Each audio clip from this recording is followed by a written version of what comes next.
आज इस वीडियो में हम देखने वाले हैं कि अगर आप ITR 2 फाइल करना चाहते हैं, ठीक है, तो आप कैसे फाइल करेंगे। इस वीडियो में हम ऑफलाइन मोड बताने वाले हैं आपको कैसे फाइल करना है, पूरा फॉर्म फिलअप करके आपको दिखाने वाले हैं एरर फ्री। ठीक है, जैसे ही ऑनलाइन मोड आ जाएगा हम ऑनलाइन भी आपको फिलअप करके दिखा देंगे। तो ऑनलाइन अभी तक आया नहीं है, इसलिए ऑफलाइन वाला पोर्शन हम देख रहे हैं। तो वीडियो स्टार्ट करें इससे पहले आप चैनल पर नए हैं, चैनल को सब्सक्राइब कीजिए, बेल आइकन प्रेस कीजिए। बेल आइकन प्रेस करने के बाद आपको ऑल पे क्लिक करना है ताकि मैं जब भी वीडियोस को अपलोड करूं तो उसकी नोटिफिकेशंस आपको मिल सके। आइए वीडियो को स्टार्ट करते हैं। आपको क्या करना है, इनकम टैक्स के पोर्टल पे आ जाना है पहले। ठीक है, आने के बाद यहाँ पे लॉगिन पे क्लिक करके आपको लॉगिन कर लेना है। लॉगिन करने के बाद आपको ई फाइल सेक्शन पे क्लिक करना है। ई फाइल पे क्लिक करने के बाद इनकम टैक्स रिटर्न पे आपको यहाँ पे प्रीफिल डाउनलोड डेटा आपको दिख जाएगा, इस पर आपको क्लिक करना है। क्लिक करने के बाद यहाँ पे आपको असेसमेंट चूज कर लेना है 2023-24 और डाउनलोड पे क्लिक कर लेना है। ठीक है, जैसे क्लिक करेंगे आपका प्रीफिल डेटा डाउनलोड हो जाएगा। इसको बेसिकली एक फोल्डर में सेव कर लेना है। डाउनलोड में हुआ था, मैंने डाउनलोड में ITR फोल्डर बनाया है और यहाँ पे डाल दिया। ठीक है, अभी क्या करना है, बेसिकली इनकम टैक्स के पोर्टल पे वापस आना है, लॉग आउट कर देना है। लॉग आउट करने के बाद यहाँ पे डाउनलोड वाला सेक्शन मिल जाएगा, डाउनलोड पे आपको क्लिक करना है। क्लिक करने के बाद ITR 2 आपको दिखने को मिल जाएगा। ठीक है, 23-24 ऑटोमेटिकली सेलेक्टेड रहेगा। ठीक है, आपको क्या करना है, ITR 2 पे क्लिक करना है। क्लिक करने के बाद एक्सेल बेस्ड यूटिलिटी जो है इस पर क्लिक करके आपको डाउनलोड कर लेना है। डाउनलोड करने के बाद इसको भी वहीं पे सेव कर देना है जहाँ पे आप ऑलरेडी सेव किया हुआ है प्रीफिल डेटा को आपने। इसके बाद यहाँ पे राइट क्लिक करना है, आपको एक्सट्रैक्ट हियर का ऑप्शन दिखेगा, इस पर आपको क्लिक कर देना है। जैसे क्लिक करेंगे यहाँ पे बेसिकली आपको ITR 2 का एक्सेल दिख जाएगा। एक्सट्रैक्ट हियर पे अगर नहीं क्लिक करना है तो आपको दूसरा ऑप्शंस भी दिख जाते हैं, जैसे एक्सट्रैक्ट फाइल का, तो वो भी आप क्लिक कर सकते हैं, कोई दिक्कत नहीं है। ठीक है, इसके बाद आपको एक्सेल को डबल क्लिक करके ओपन कर लेना है। ओपन करने के बाद यहाँ पे इनेबल एडिटिंग कर देना है, नहीं करेंगे तो आप एडिट नहीं कर पाएंगे, मतलब कोई भी चीज़ आप टाइप नहीं कर पाएंगे। तो आपको इनेबल एडिटिंग पे क्लिक करना है। क्लिक करने के बाद यहाँ पे कुछ मैसेजेस आएंगे, जैसे ग्रीन सेल्स में आपको डेटा एंट्री करना है। रेड लेवल्स जो है वो इंडिकेट करता है कि फील्ड जो है मैंडेटरी है। इसके बाद Ctrl+X Ctrl+V cut copy paste ये नहीं कर सकते आप। ठीक है, तो हम क्या करते हैं, इसको ओके कर देते हैं। ओके करने के बाद हम होम वाले टैब में आएंगे, यहाँ पे मैं ओके कर देता हूँ इसको। इसके बाद यहाँ हम होम वाले टैब में आ जाएंगे। अभी यहाँ पे अगर आप देखेंगे ना तो सारी चीज़ें यस की हुई हैं और यहाँ पे सीट्स जो हैं बहुत सारी सीट्स हैं। तो बहुत सारी सीट्स देख के आपको टेंशन नहीं लेना है, यहाँ पे ना बहुत सारी चीज़ें नो करनी है आपको। ठीक है, तो कैसे करनी वो भी क्लिक कर देता हूँ मैं। जैसे आप देख सकते हैं यहाँ पे कुछ चीज़ें नो कर दी मैंने, जैसे यहाँ पे शेड्यूल देखेंगे 115 AD वाला है, यहाँ पे जरूरत नहीं है, नो कर दीजिए। इसके बाद आप देखेंगे CFL वाला जो शेड्यूल है ये भी नहीं चाहिए मुझे। ATG वाला शेड्यूल अगर डोनेशन का डिटेल है आपके पास तो यस रहने दीजिए, अदरवाइज नो कर दीजिए। ATD को भी फिलहाल मैं नो कर रहा हूँ, ठीक है, क्योंकि ये एक्चुअली यस ही करना पड़ता है। इसका अगर आप नो कर देंगे तो आपको एरर आएगा। मैं पहले बेसिकली इसको नो कर रहा हूँ बेसिकली। ठीक है, फिर मैं यहाँ पे देखूंगा जब एरर आएगा ना तो इसको सॉल्व करेंगे हम। ठीक है, कि कैसे इसको सॉल्व करना है, जिससे कि आपको ये भी क्लियर हो जाएगा कि अगर कोई एरर आता है तो उसको सॉल्व कैसे करना है। तो मैं इसको ATD को नो कर देता हूँ।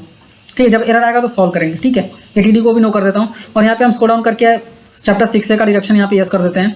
इसके बाद यहाँ पे जो शेड्यूल AL है ना, एसेट्स एंड लायबिलिटीज वाला, इसका भी एरर आता है। ठीक है, तो इसको मैं नो कर रहा हूँ पहले। ठीक है, यस करना है। ठीक है, तो मैं क्या कर रहा हूँ, इसको नो कर दे रहा हूँ। नो करने के बाद हम जब एरर आएगा तो इसको यस करके एरर को सॉल्व करेंगे, जिससे कि आपको ये भी थोड़ा कॉन्फिडेंस आ जाएगा कि आप एरर को भी सॉल्व कर सकते हैं।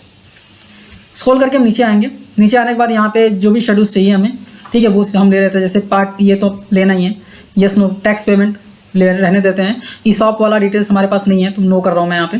ठीक है, TDS वाले डिटेल्स है मेरे पास, बेसिकली नहीं है, बट इस शीट को आप रहने दीजिए क्योंकि बहुत लोगों में डिटेल्स रहता है। तो वेरिफिकेशन वाले ये तो यस ही रहता है। ठीक है, अभी देख रहे हैं बहुत सारे शीट्स हैं, शीट्स बहुत सारे दिख रहे हैं ना। हम ऊपर जाएंगे स्क्रॉल करके, ऊपर जाने के बाद जैसे ही अप्लाई पे क्लिक करेंगे ये देखिए शीट्स बहुत कम हो गए। ठीक है, जितने सीट्स हमने यस किए हुए हैं सिर्फ वही सीट्स दिख रहे हैं। अब हम आ जाएंगे पार्ट A जर्नल में। यहाँ पे आने के बाद बेसिकली आपको ना इंपोर्ट प्रीफिल का डिटेल्स आपको देखने को मिल जाता है। इंपोर्ट प्रीफिल डेटा जो मैंने अभी डाउनलोड किया था इनकम टैक्स के पोर्टल से, आपको इस पर क्लिक करना है। ठीक है, इंपोर्ट प्रीफिल पे क्लिक करना है। क्लिक करने के बाद ओके आता है, ओके कर दो, कोई दिक्कत नहीं है। इसके बाद हमने जो डाउनलोड किया था ना प्रीफिल डेटा, उसको सेलेक्ट कर लेना है। जिस भी फोल्डर में आपने सेव किया उसको सेलेक्ट करके ओपन कर देना है। जैसे ही ओपन करेंगे ये थोड़ा सा टाइम लेगा। ठीक है, थोड़ा सा टाइम लेगा इंपोर्ट करने में। आपके बेसिक डिटेल्स इंपोर्ट हो जाएंगे, टैक्सेस के डिटेल्स इंपोर्ट हो जाएंगे। ठीक है, तो वो सारी चीज़ें आपको इंपोर्ट होने देना है। थोड़ा सा टाइम लेता है तो लेने दो, कोई दिक्कत नहीं है। ठीक है, इंपोर्ट होने के बाद ना आपको सारी चीज़ें चेक कर लेनी, जो भी चीज़ें इंपोर्ट हुई हैं सही है या नहीं। अगर नहीं सही है तो आप उसको एडिट कर सकते हैं। ठीक है, यहाँ पे अगर आप देखेंगे ना तो मोबाइल नंबर का 91 आ गया है, मोबाइल नंबर आ गया है, बट STD ISD कोड में भी 91 आया है। ठीक है, और आगे कोई फ़ोन नंबर नहीं है। अगर आपके पास आगे कोई फ़ोन नंबर है तो आप फ़ोन नंबर लिख दीजिए, नहीं है तो ये 91 को डिलीट कर दीजिए, नहीं तो एरर आएगा। इसके बाद फाइल अंडर सेक्शन का ऑप्शन देखने को मिल जाता है, सेलेक्ट करना है आपको। सेलेक्ट करने के बाद यहाँ पे बेसिकली आपको क्या करना है, ऑन और बिफोर ड्यू डेट आपको सेलेक्ट कर लेना है, 139(1) सेलेक्ट करना है। इसके बाद रेसिडेंशियल स्टेटस का ऑप्शन आ जाता है, यहाँ पे आपको रेसिडेंट सेलेक्ट कर लेना है। मैं रेसिडेंट के लिए बता रहा हूँ, अगर आप NRI हैं तो मुझे कमेंट करके बताइएगा, आपके लिए सेपरेट वीडियो बना दूंगा मैं, ठीक है। रेसिडेंट सेलेक्ट कर लिया मैंने। फिर यहाँ पे ना बेसिकली आपसे कंडीशंस पूछा जाता है रेसिडेंशियल स्टेटस का, तो 182 डेज आपको यहाँ पे सेलेक्ट करना है, फर्स्ट वाला ऑप्शन, ठीक है। इसके बाद आपको यहाँ पे पूछा जाता है कि क्या आप इनकम टैक्स का जो 7th प्रोविजन है उसके लिए आप रिटर्न फाइल कर रहे हैं क्या, तो यहाँ पे सिलेक्शन करके आपको नो कर देना है, ठीक है। नो कर दिया आपने। उसके बाद आपको क्या करना है, बेसिकली यहाँ पे आधार नंबर ऑटोमेटिकली आ जाता है। इसके बाद यहाँ पे पूछा जाता है कि क्या आप बेसिकली ये जो सिविल कोड करके रहता है, तो ये बेसिकली नो ही रहता है सब में, तो आपको नो कर देना है, नो कर ही देना है, ठीक है। इसके बाद आपका क्या आता है, फाइल आप रिप्रेजेंटेटिव SSC हैं क्या, मतलब अगर आप खुद का रिटर्न फाइल कर रहे हैं तो सीधा इसको नो करना है, ठीक है। आप रिप्रेजेंटेटिव SSC नहीं है तो नो कर देना है, ठीक है। नो करने के बाद यहाँ पे ऑप्शन आता है FII EPY, ये बेसिकली नहीं रहता है, नॉर्मली नहीं रहता सबके पास, तो सीधा नो करना है आपको। इसके बाद बेसिकली आपका पूछा जाता है कि आप किसी कंपनी में डायरेक्टर हैं क्या, अगर हैं तो यस करेंगे। यस करने के बाद आपको कंपनी का डिटेल डालना पड़ेगा, नहीं है तो सीधा नो पे क्लिक कर दीजिए, ठीक है। इसके बाद पूछा जाता है कि आपने कोई इक्विटी शेयर्स हेल्ड किया है क्या किसी कंपनी में, ठीक है। अगर किया है तो यस कीजिए। यस करेंगे तो पूरा डिटेल डालना पड़ेगा, कौन सी कंपनी है, कंपनी का पैन नंबर क्या है, ओपनिंग बैलेंसेस क्या था, ड्यूरिंग द ईयर कितना खरीदा आपने, क्लोजिंग बैलेंसेस क्या है, सारी चीज़ें आपको यहाँ पे डालनी पड़ेंगी, ठीक है। नहीं है तो नो कर दीजिए। नो कर दिया आपने। नो करने के बाद वापस आपको ऊपर आना है, स्क्रॉल करके वैलिडेट पे क्लिक करना है, शीट ओके है, कोई दिक्कत नहीं है, ठीक है। मोबाइल नंबर में जो 91 बोला था ना मैंने, वो डिलीट कर देना, नहीं तो एरर आएगा। ओके कर दिया। अब हम शेड्यूल S सैलरी वाले शेड्यूल में आ गए हैं। सैलरी वाले शेड्यूल में बेसिकली आपको एम्प्लॉयर का डिटेल यहाँ पे डालना पड़ता है, जैसे नेम हो गया, और name, nature of employer, employer कौन सा है, अदर है, गवर्नमेंट एम्प्लॉयर है, ये प्राइवेट है, जो भी है बेसिकली अदर सेलेक्ट कर लेना है। अगर आप सेंट्रल गवर्नमेंट है, स्टेट गवर्नमेंट है, तो उसके हिसाब से आपको सिलेक्शन कर लेना है। ड्रॉप डाउन का मेनू मिल जाता है आपको, ठीक है। यहाँ पे एड्रेस प्रॉपर्ली डाल देना है। इसके बाद सैलरी वाली डिटेल्स में अगर आपके पास फॉर्म 16 है तो फॉर्म 16 के बेसिस पे डिटेल्स डालिए, नहीं तो आप बेसिकली फॉर्म 16 नहीं है और ऐसे ही आप फाइल कर रहे हैं तो आप बेसिक सैलरी सेलेक्ट कर सकते हैं और यहाँ पे आपको अमाउंट डाल देना है, ठीक है। उसके बाद यहाँ पे परक्विजिट्स के डिटेल्स हैं, फॉर्म 16 रहता है तो परक्विजिट के डिटेल्स आप यहाँ पे क्लियरली डाल सकते हैं सही से, नहीं है तो छोड़ दीजिए, कोई दिक्कत नहीं है। इसके बाद आप प्रॉफिट इन लीव सैलरी आता है, वो भी आपको सिलेक्शन कर लेना है। फॉर्म 16 नहीं है तो ये भी आप प्रॉपर्ली सेलेक्ट नहीं कर पाएंगे, ठीक है, तो आपको छोड़ देना है जो चीज़ें नहीं सेलेक्ट कर पा रहे हैं। इसके बाद स्क्रॉल डाउन करेंगे तो अगर आपके पास कोई दूसरा इंप्लॉयर है, मतलब ड्यूरिंग द ईयर 2 इंप्लॉयर के पास आपने काम किया था, तो दूसरे इंप्लॉयर का डिटेल यहाँ पे डालने हैं और उससे आपको कितनी सैलरी मिली थी वो यहाँ पे आपको डालना है, नहीं है तो छोड़ दीजिए। नीचे स्क्रॉल डाउन करके आएंगे, चांसेस है कि आपने ड्यूरिंग द ईयर 3 इंप्लॉयर के साथ काम किया है, तो अगर 2 तो डाल दिया आपने, तीसरा भी डालना है तो ऐड सैलरीज पे क्लिक करके आप तीसरे का डिटेल डाल सकते हैं, ठीक है। वापस हम नीचे आएंगे, अगर आप सेक्शन 89A में बेसिकली रिलीफ लेना चाहते हैं तो वो आपको यहाँ पे डालना है, ठीक है। 89A क्या होता है नहीं पता है तो मुझे कमेंट करके पूछ लीजिएगा, मैं डेफिनेटली आपको बता दूंगा या फिर सेपरेट वीडियो बना दूंगा, समझा दूंगा सेक्शन 89A का रिलीफ कैसे मिलता है बेसिकली। इसके बाद एग्जाम्पशन अंडर सेक्शन 10, ठीक है। इसमें जो एग्जाम्पशन है आपके नॉर्मली बहुत फेमस एग्जाम्पशन है HRA वाला, ठीक है, बहुत लोग लेते हैं, तो वो चीज़ें आपको अगर हैं तो आप ले सकते हैं। सिलेक्शन करना है, अमाउंट डाल देना है यहाँ पे। अमाउंट डालने के बाद आपको क्या करना है बेसिकली, ठीक है, यहाँ पे स्टैंडर्ड डिडक्शन ऑटोमेटिकली आ जाता है। प्रोफेशनल टैक्स फॉर्म 16 है तो आप यहाँ पे डाल सकते हैं, ठीक है, प्रोफेशनल टैक्स के बेसिस पे, फॉर्म 16 के बेसिस पे। इसके बाद आपको क्या करना है, आ जाना है, स्क्रॉल डाउन करके ऊपर आना है, वैलिडेट पे क्लिक करना है, सैलरी शीट ओके है, ओके पे क्लिक कर देना है, ठीक है। नेक्स्ट शीट है बेसिकली यहाँ पे आप देख सकते हैं हाउस प्रॉपर्टी। हाउस प्रॉपर्टी की अगर डिटेल्स है ना आपके पास, मतलब रेंट इनकम है या फिर आपका लेट आउट प्रॉपर्टी है या फिर सेल्फ ऑक्यूपाइड प्रॉपर्टी है, तो वो डिटेल्स आपको यहाँ पे डालने हैं, प्रॉपर्टी के डिटेल्स डालने पड़ेंगे प्रॉपर्ली। हाउस प्रॉपर्टी सेलेक्ट करना है यहाँ पे, टाइप ऑफ लेट आउट है, सेल्फ ऑक्यूपाइड है, वो आपको यहाँ पे सिलेक्शन करना पड़ेगा। इसके बाद क्या करना है बेसिकली आपको, आपका जो भी रेंट इनकम रहेगा वो आप यहाँ पे दिखा सकते हैं, ठीक है। कोई इंटरेस्ट आपने पे किया है वो भी आप यहाँ पे दिखा सकते हैं। मेरे केस में हाउस प्रॉपर्टी नहीं है तो मैं यहाँ पे बेसिकली नहीं कुछ भी कर रहा हूँ, सीधा वैलिडेट पे क्लिक करूँगा, ठीक है, और यहाँ पे शीट ओके हो जाएगी, कोई दिक्कत नहीं है, ओके कर देंगे। इसके बाद हम आ जाएंगे कैपिटल गेन में, जो कि सबसे इंपॉर्टेंट है। बेसिकली क्या रहता है कि कैपिटल गेन की वजह से ही आप ITR 2 भर रहे हैं, नहीं तो आप सैलरी इनकम है तो आप ITR 1 से भी काम चला सकते हैं, तो ये आपको प्रॉपर्ली समझना है। यहाँ पे आएंगे शॉर्ट टर्म कैपिटल गेन, पहला आएगा लैंड एंड बिल्डिंग, जो कि लैंड एंड बिल्डिंग का नहीं है, मैं यहाँ पे बेसिकली शेयर्स और म्यूचुअल फंड का बता रहा हूँ, ठीक है। तो ये रहा 1 लैंड एंड बिल्डिंग। 2 नंबर पे आएंगे तो यहाँ पे आ जाएगा from sale of equity shares mutual funds, ठीक है। तो यहाँ पे बेसिकली आपको क्या करना है, आपको फुल वैल्यू ऑफ कंसिडरेशन डालना है, सेल वैल्यू क्या है। इसके बाद आपको यहाँ पे डालना है कि आपका कॉस्ट ऑफ एक्विजिशन क्या है, ठीक है, मतलब सेल वैल्यू क्या है, खरीदा कितने में था। मैं यहाँ पे डाल के आपको दिखा देता हूँ, ठीक है। यहाँ पे अमाउंट मैंने डाल दिया 2 लाख रुपये, फिर यहाँ पे मैंने अमाउंट डाल दिया है 1,90,000, तो जो प्रॉफिट है वो प्रॉफिट आपको यहाँ पे दिख जाएगा, ठीक है। मैं स्क्रॉल करता हूँ इसको, ठीक है। जो प्रॉफिट रहेगा वो प्रॉफिट आपको दिख जाएगा, कोई प्रॉब्लम नहीं है। फिर हम स्क्रॉल डाउन करके नीचे आएंगे। नीचे आने के बाद ना यहाँ पे पूछता है कोई अनयूटिलाइज कैपिटल गेन है क्या, जिसके लिए आपने कैपिटल गेन अकाउंट स्कीम में पैसे डाले हैं। अगर है तो यस कीजिए और कैपिटल गेन अकाउंट स्कीम का डिटेल्स यहाँ पे डालना पड़ेगा, नहीं है तो सीधा नो पे क्लिक कर देना है आपको, ठीक है। फिर हम वापस स्क्रॉल करेंगे। स्क्रॉल करने के बाद ना यहाँ पे बेसिकली आपको लॉन्ग टर्म कैपिटल गेन दिख जाते हैं, ठीक है। आपको नीचे क्या करना है, स्क्रॉल करके और नीचे आना है। मैं कैपिटल गेन बेसिकली यहाँ पे आपको equity shares and mutual fund का बता रहा हूँ, ठीक है। तो यहाँ पे आपको दिख जाएगा 4 नंबर पे sale of equity shares and in company या फिर म्यूचुअल फंड अगर आपने सेलेक्ट किया है तो यहाँ पे आप देखेंगे तो व्हाइट है, मतलब यहाँ पे आप टाइप नहीं कर पाएंगे। तो आपको क्या करना है, बेसिकली ये 112A के लिए ना एक अलग से शेड्यूल दिया हुआ है, इस पर आपको क्लिक करना है, पहले ये भरना है। यहाँ पे आएंगे तो आपको सेलेक्ट करना है यहाँ पे, ठीक है। सिलेक्शन में 2 ऑप्शन मिल जाते हैं।